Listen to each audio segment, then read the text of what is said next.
koutou. Welcome to this online service of St Andrew's on the Terrace in Te Whanganui Ātara, Wellington, Aotearoa, New Zealand. I'm Nikki Francis and I'm filling in as Minister here at St Andrew's for a while.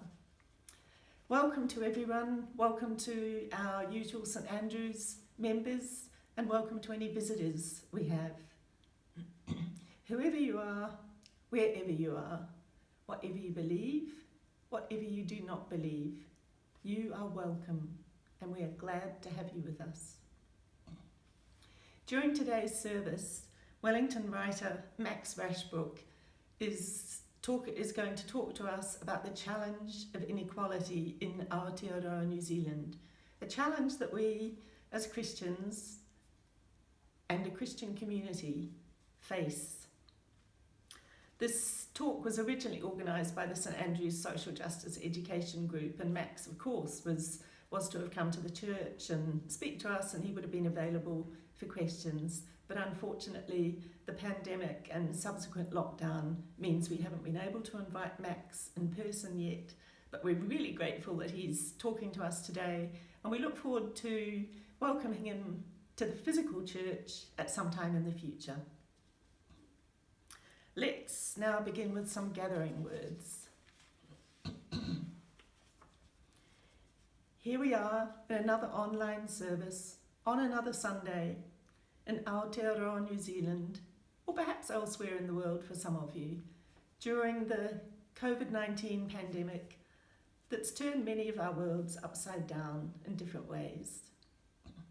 Here we are again in our own spaces at home, away from our church building, yet together in spirit and in love. We are here with our own joys, anxieties, fears and hopes, united in a way that we're still getting used to, but still hoping for a time when we might gather in person again, although not knowing how and when that might be.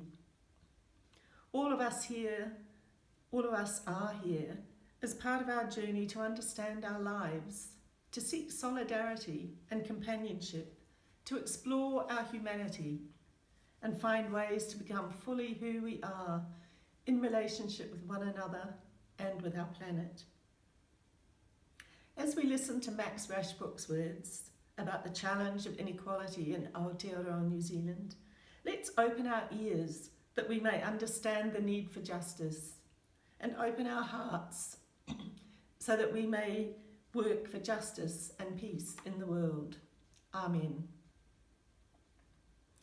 And now our first hymn of the service is Karakia ke te Wairua Tapu, Prayer to the Holy Spirit. So I welcome you now, or I invite you now to sing along or hum along or just enjoy the music played by Peter Franklin.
chosen a prayer today by Canadian theologian Gretta Vosper.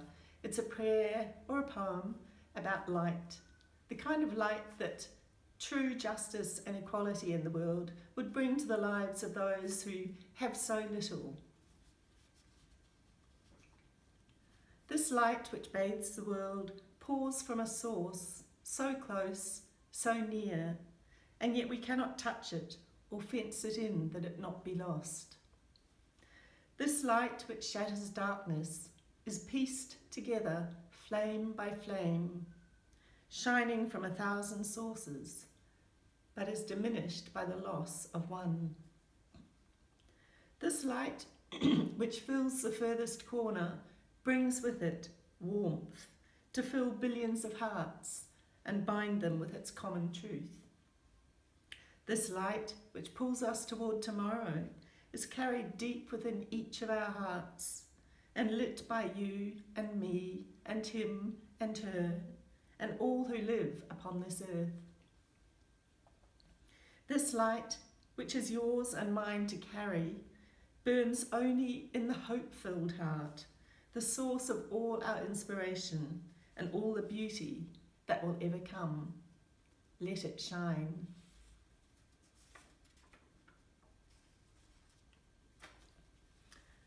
And let's pray together now the Jesus prayer. Eternal Spirit, life-giver, pain-bearer, love-maker, source of all that is and that shall be, Father and Mother of us all, love in action. The hallowing of your name echo throughout the universe. The way of your justice be followed by the peoples of the world. Your will be done. Your commonwealth of peace and freedom sustain our hope and come on earth. With the bread we need for today, feed us. In the hurts we absorb from one another, forgive us. In times of temptation and test, strengthen us. From trials too great to endure, spare us. From the grip of all that is evil, free us, that we might live in the power that is love, now and forever. Amen. And now we're going to cross to Jamie and Sarah, who with their grandmother Dawn will light the rainbow candle, a symbol of the importance of children to the St Andrews community, and also, very importantly, a reflection of the radical inclusiveness of our community. We welcome all at St Andrews. After the rainbow candle and the passing of the peace, which Dawn will initiate, we're actually going to cross to the church, where Norman and Linda Wilkins are going to read the Gospel, the Hebrew Bible and the contemporary readings from the lectern at St Andrews. Jamie and Sarah are here today to light the rainbow room candle.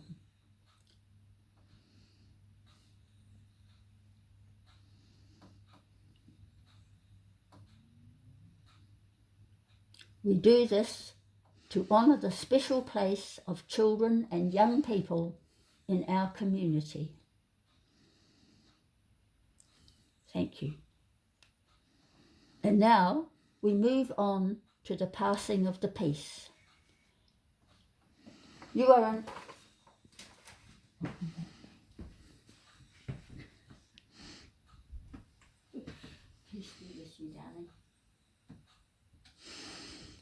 You are invited at this time to hold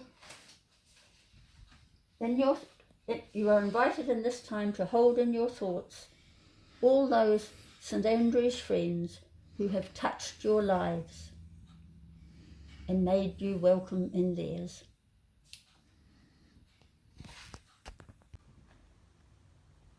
Now that we're in level 2 and our wonderful office staff have returned to St Andrews, Norman and I thought it would be good to do the readings from the lectern today, as usual, just to remind you of what's to come.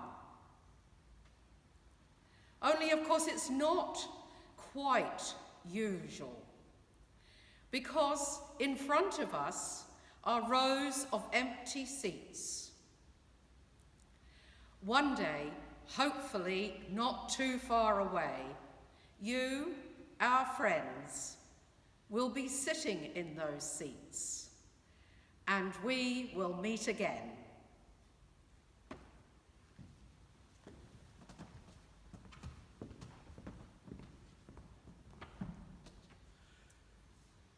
From the book of Isaiah. Learn to do right. Seek justice. Defend the oppressed. Take up the cause of the fatherless. Plead the case of the widow. From Proverbs. Speak up for those who cannot speak for themselves, for the rights of all who are destitute. Speak up and judge fairly. Defend the rights of the poor and needy. And from Psalm 82. Defend the weak and the fatherless. Uphold the cause of the poor and the oppressed. And finally, from the Christian scriptures, from Luke's Gospel. The Spirit of the Lord is on me, because he has anointed me to proclaim good news to the poor.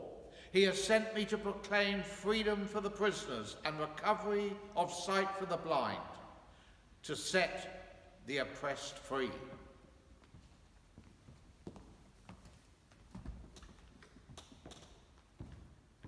And the contemporary reading, Visit Us by Anne Powell. Visit us in breath of wind, in endurance of cliffs, in glow of Ko-fi, in silence of stars, in solitude of moon, in eyes of the poor, in the embrace of a mother, in pleasure of friends, in faith that does justice. For the word in Scripture, for the word among us, for the word among us, we give thanks. It's now my great pleasure and privilege to welcome Max Rashbrook to talk to us about meeting the challenge of inequality in Aotearoa, New Zealand. Max is a Wellington-based writer with twin interests in economic inequality and democratic participation. He's currently the 2020 J.D. Stout Fellow at Victoria University of Wellington. Max is the author of Government for the Public Good, The Surprising Science of Large-Scale Collective Action, published by Bridget Williams Books in 2018. He's also the author of Wealth and New Zealand, and he edited the best-selling Inequality, a New Zealand Crisis. He's Senior Associate at the Institute for Governance and Policy Studies at Victoria University of Wellington. His work appears in outlets such as The Guardian and Prospect magazine, and he's a regular commentator in the New Zealand media. Welcome, Max. We look forward to hearing what you have to say. Well, kia ora koutou. Thank you very much for the opportunity to address you today.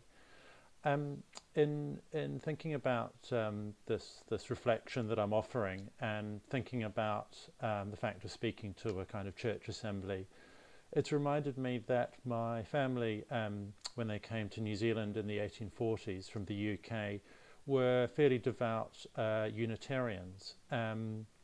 They were people for whom religion offered sort of less a source of kind of divine revelation and comfort, and more a constant prompt to moral reflection, constant sort of questioning of oneself and whether one's actions were living up to certain sort of ethical precepts. And I like to think that within their own community, they held to those sort of ideals pretty well. You know, they were good members within their own sort of Pākehā communities in the mid to late 1800s. but they weren't particularly good, unfortunately, at applying those principles to Māori. So they were at the forefront of colonisation in many ways. And I start with that story because it's a useful reminder that what I want to reflect on today, the question of economic inequality in New Zealand, is always embedded in other kinds of inequalities. You know, there are inequalities of ethnicity and inequalities of gender, inequalities of region, all kinds of inequalities that make up that broader picture.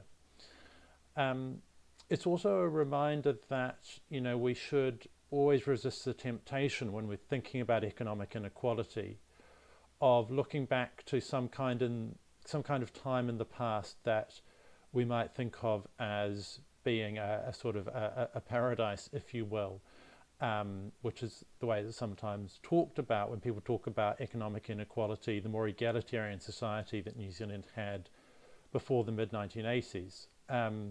Because, of course, that's true to some extent, but it wasn't true in other very profound extents, of course. You know, the recognition of Te Ao Māori and the sort of the Māori Renaissance hadn't occurred. The situation of Māori was significantly worse then than it is now. Of course, opportunities for women were more limited.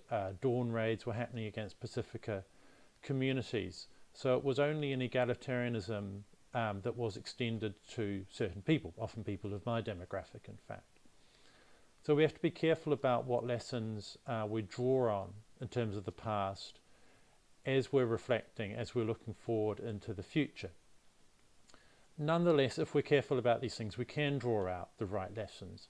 And it is absolutely true that with all those caveats that I've just given, New Zealand was a more egalitarian society in pure economic terms before the mid-1980s.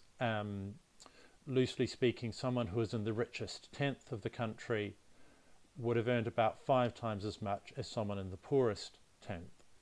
Now, of course, that's still a significant level of inequality, and you can ask yourself, is anyone in New Zealand really worth 5 times as much as another person?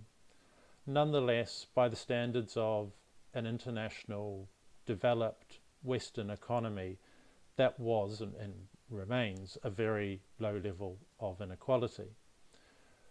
What happened after that, of course, will be well known to most of you.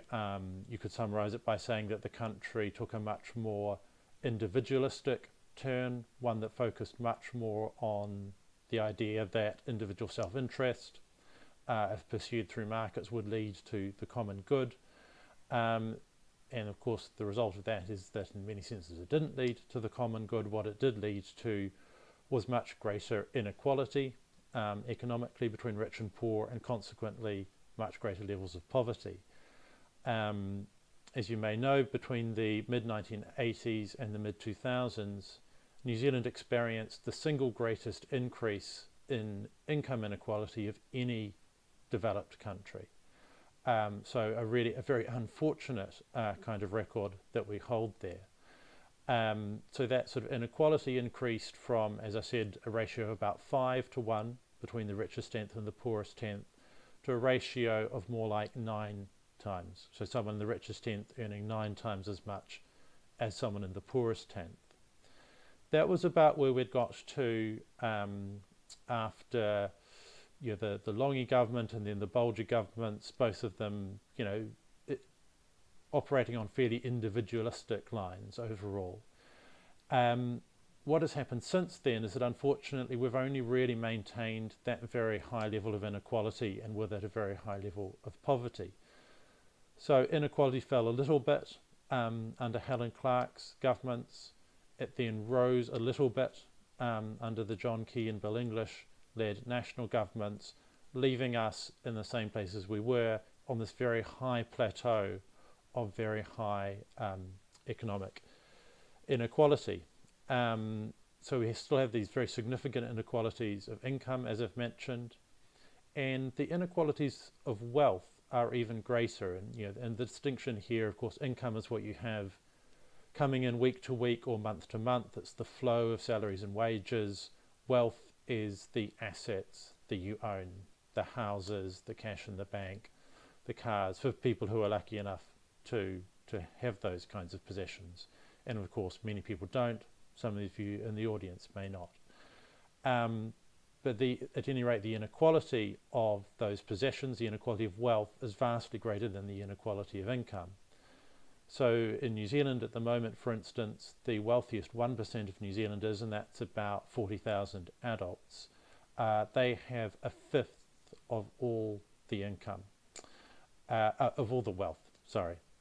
So that's a very large share for a very small number of New Zealanders. In contrast, the poorest half of all the adults in New Zealand, so that's a couple of million people, between them have just 2-3% of all the wealth. So a really extraordinary level of wealth inequality. Now, I think it's when we try to think about why these issues matter,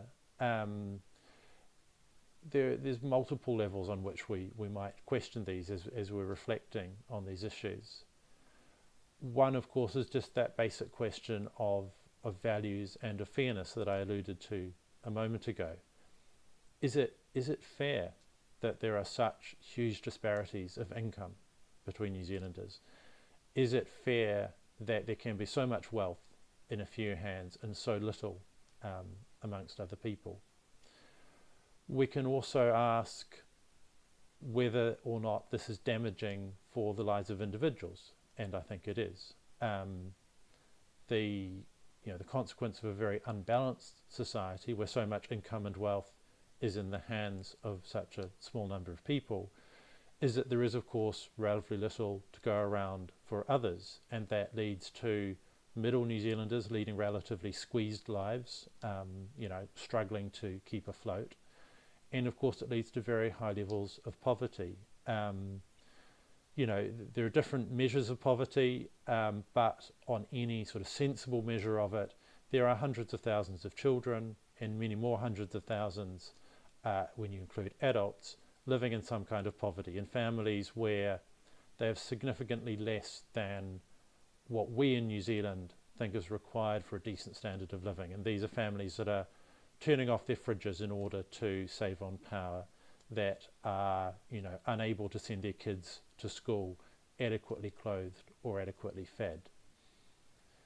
But for me, in a way, the biggest concern about inequality is about the connections between us, or what it does to the connections between us.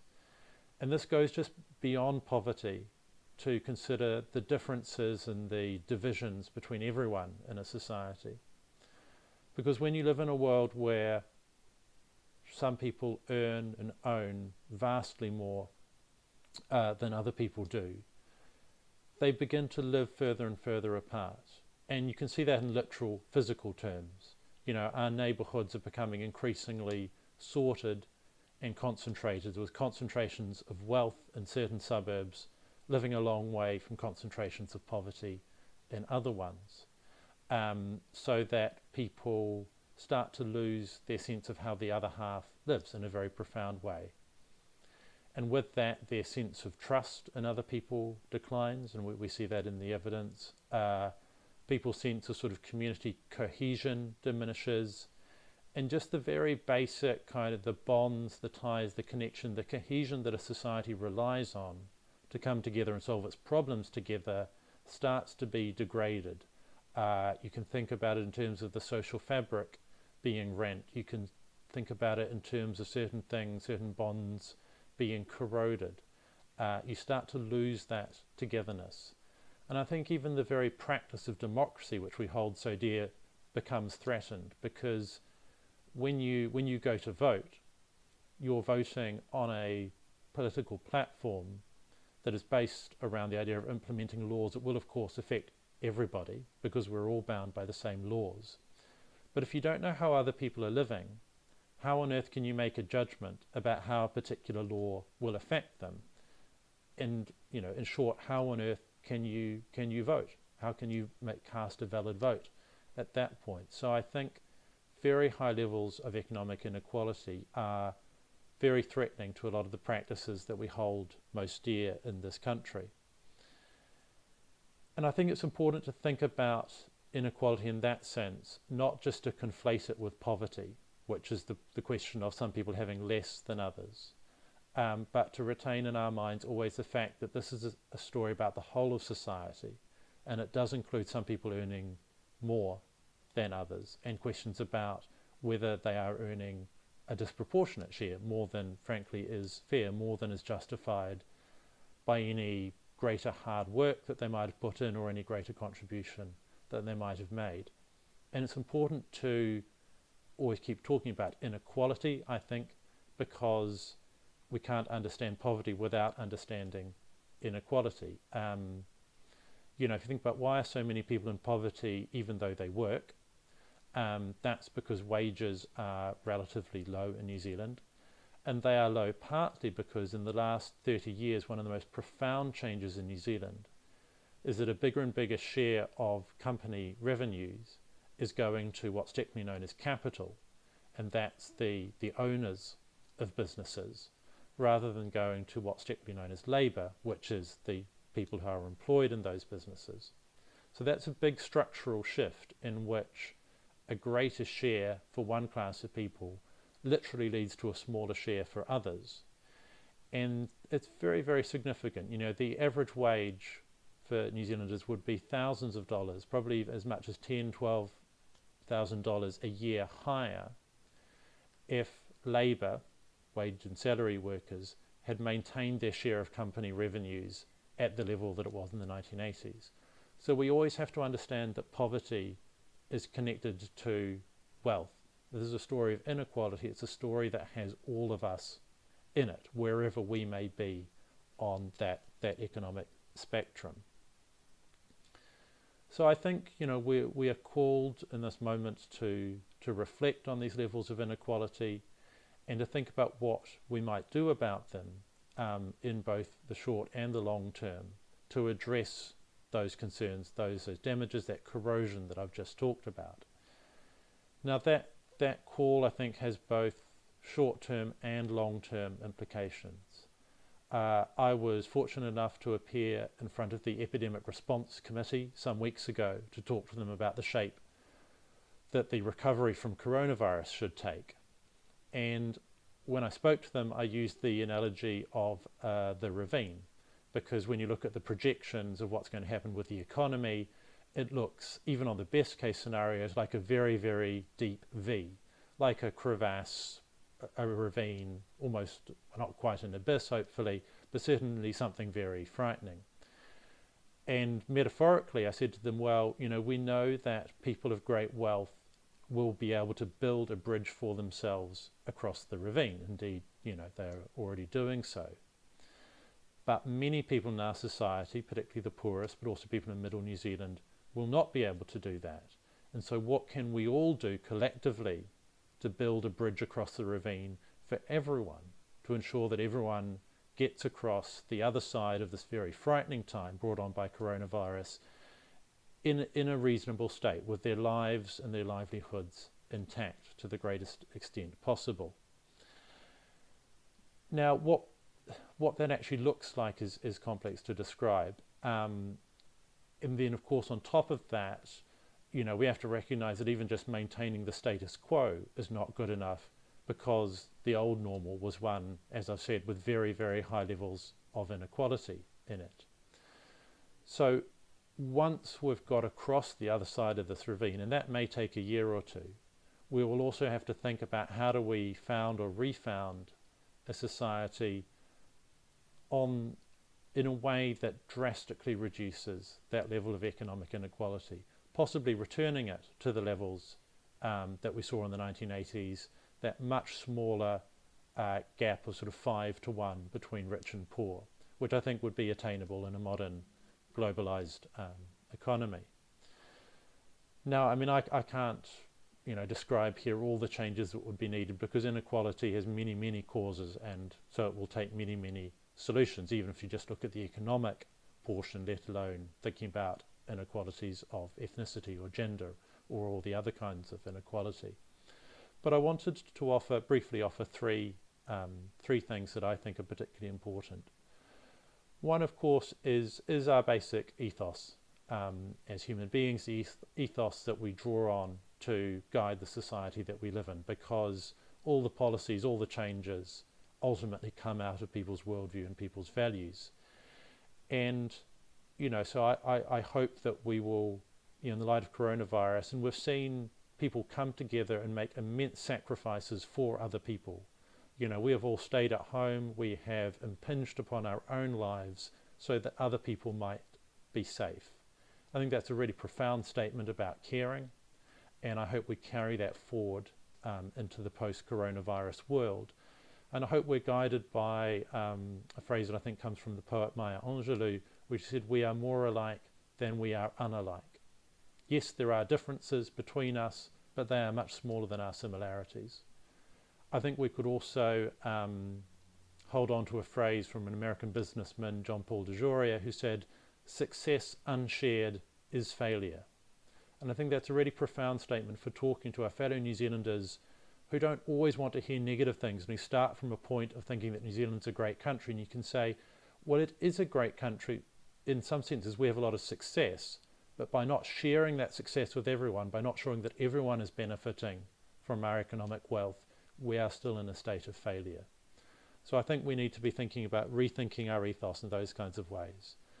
A second thing is to think about where does a lot of inequality occur, and of course, in a lot of senses, inequality in the economic sense occurs in the workplace, because that's where wages and salaries are handed out. And as I said, that's where things like the share of company revenue going to owners or workers matters enormously. So that's one place where I think something like the living wage, you know, which is the movement arguing that the minimum wage itself is important but insufficient for a life of dignity, becomes really crucial.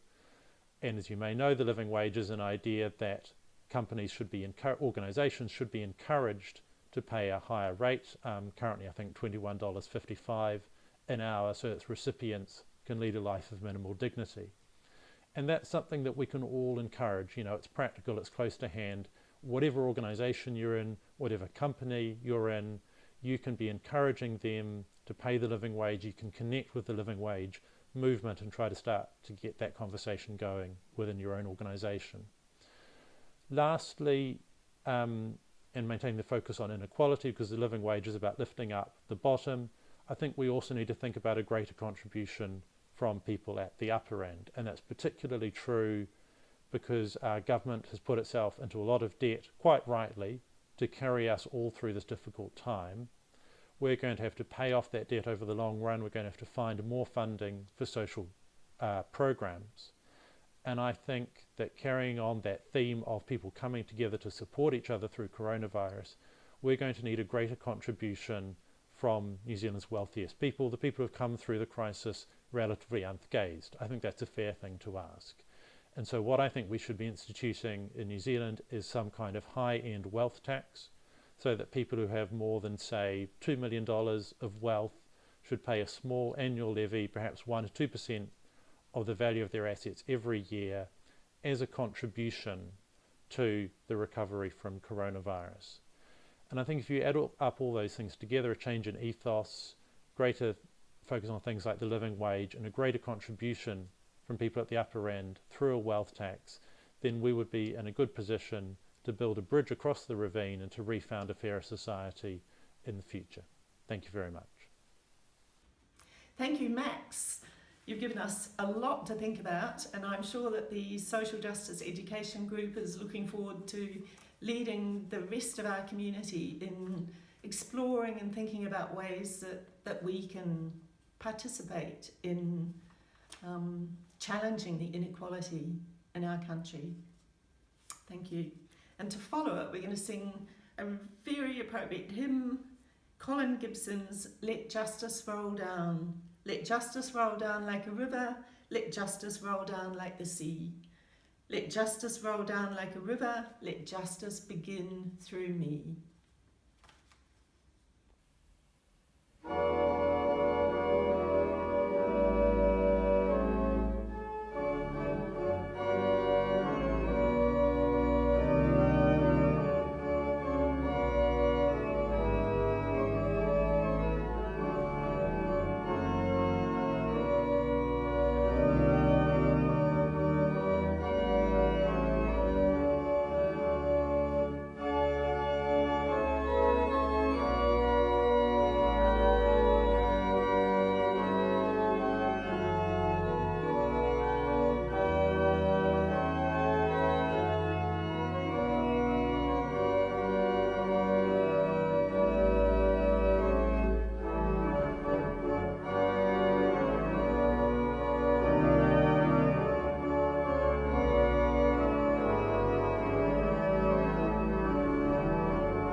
time of the service when we take up our offering, and just bearing in mind what we've heard from Max this morning, and reflecting on the different gifts that we all have to bring to our community, to our local community and our wider national community, and our different abilities to give in a whole variety of ways. Let's reflect and pray together. We offer our gifts of light and hope, of cash and action, of commitment to justice, and our vision for a better, fairer world. Let it be so. Amen. Now we're going to cross to Sonia, who's going to read the prayers of the people, the Circle of Prayer, and the St. Andrew's Prayer. And after that, we are going to listen to all works of love performed by Inspirare, a Wellington choir, conducted by St. Andrew's music coordinator, Mark Stamper. The words of this song were written by Mother Theresa.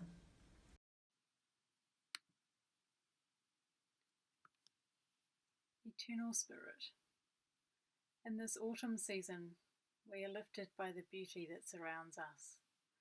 Gold, red and orange leaves that brighten our neighbourhoods. Their work now done, a chance to shine and be noticed before dropping to the ground, providing sustenance to the soil. As we tentatively take steps back into work and social activities, we know the ability to get back to a new sense of normal is not the same for everyone.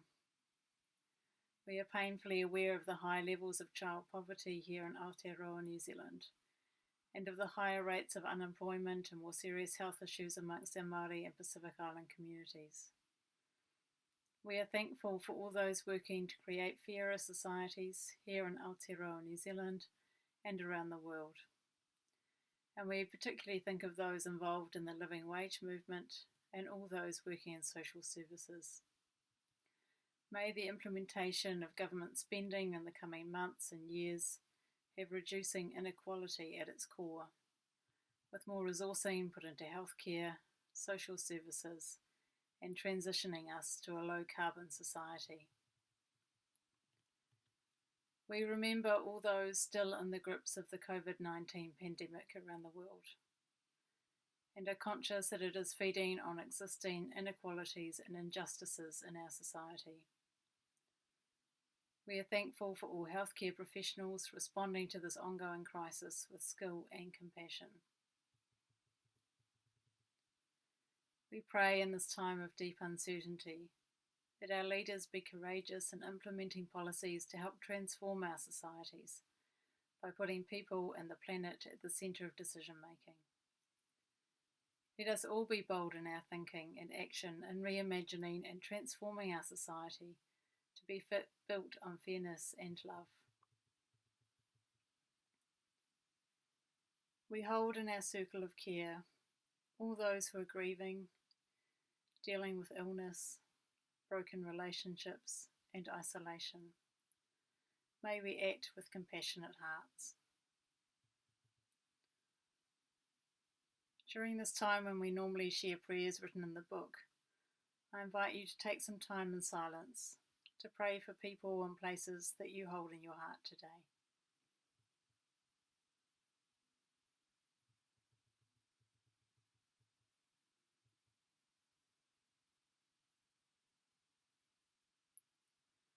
In our circle of prayer, we think today of the people of Angola and the Christian churches of Angola. We remember the detainees of Manus and Nauru Islands, yearning that their cases be resolved. In New Zealand, we remember those in Parliament, and today we name Barbara Kuraga, Taranaki King Country Electorate, and Denise Lee, Manakia Electorate. Here in Central Presbytery, we pray for the leaders and people of St. Ronan's Presbyterian Church, Eastbourne, and from the Worldwide Church for the Baptist Convention of Haiti.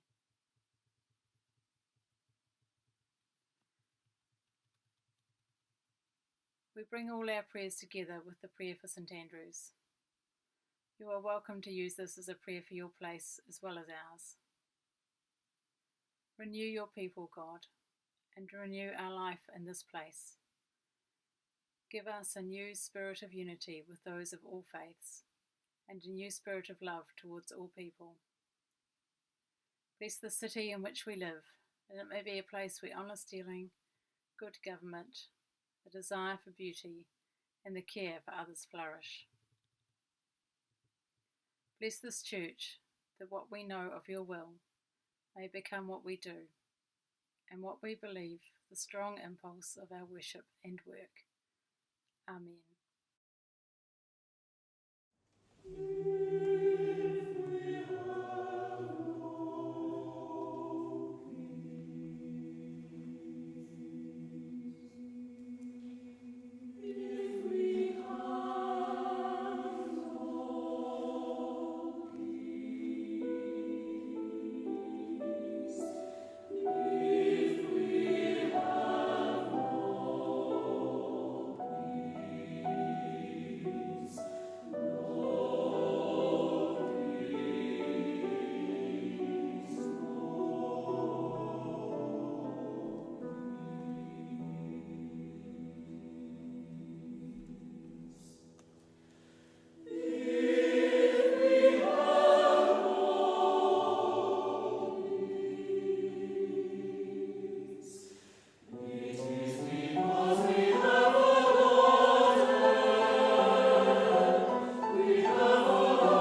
We're coming to the end of our service. Thank you again for being with us today. Thanks to Max, thanks to everyone who's participated in the service in every way. And thank you to you all for being with us. For the final blessing, we're going to say Shirley Murray's Pauatahanui blessing, which seemed also to be appropriate for today. Let us go in your peace.